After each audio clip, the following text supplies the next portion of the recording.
नमस्कार मित्रांनो. ह्या भागामध्ये आदिरा घरी तर जाते, पण मंदाकिनीशी काही बोलत नसते.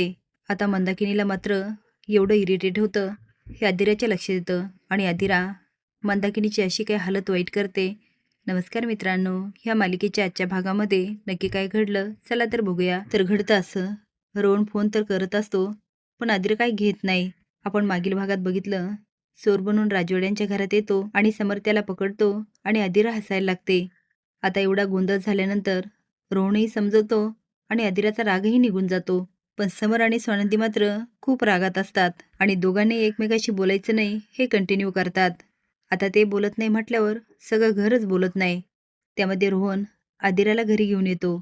मंदाकिनी म्हणते, आली का घरी? मग जायचंच कशाला? आणि काय ग, किचनमध्ये सगळा पसारा घालून गेलीस? सगळं मलाच आवरावं लागलं. मला वाटलं होतं आता काय मागे येत नाही. आता मंदाकिनीची बडबड चालूच असते, पण आदिरा मात्र एक शब्दही बोलत नाही. ती म्हणते, अरे हिला काय झालं?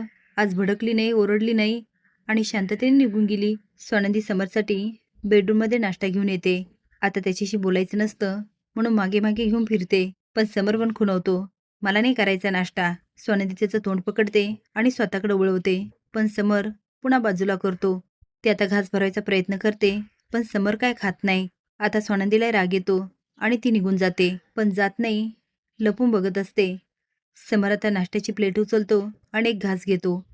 त्याला तो एवढा आवडतो, तो हू करत स्वानंदी नसताना कौतुक करतो. आता स्वानंदीला खूप हसायला येतं. मल्लिका पण अंशुमनशी हातवारे करून बोलत असते. अंशुमनला तिचं बोलणं काही कळत नाही. ती आता खुणेने म्हणते, मोबाईल बाजूला ठेव. ॲक्टिंग करत म्हणते, ती सुश कुठे? अंशुमन म्हणतो, मॉम काय करतेस हे? अगं माझ्या कानामध्ये हेडफोन नाही आहे, तरीही मला ऐकायला येत नाही. अधीराला खूप भूक लागलेली असते, पण ती काय बाहेर जात नाही.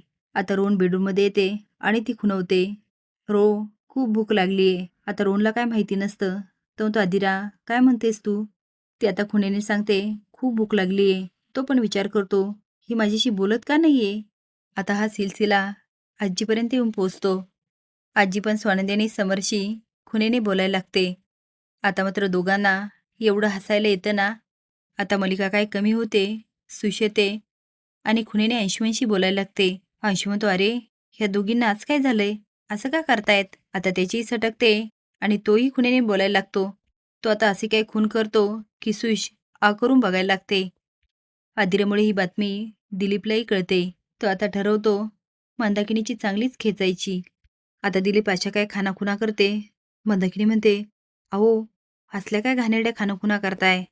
तिचं बोलणं ऐकून दिलीपला खूप हसायला येतं. आता तुम्हाला कळलंच असेल, फुल एपिसोडमध्ये कुणीही बोलणार नाही, कुणाचाही संवाद होणार नाही. होणार तो फक्त खाणेखुणेने. आता ह्या खानाखुणा कुणी कसं आणि कुणाला कशा लागतात, असेच नवीन अपडेट जाण्यासाठी लाईक आणि सबस्क्राईब करा. धन्यवाद.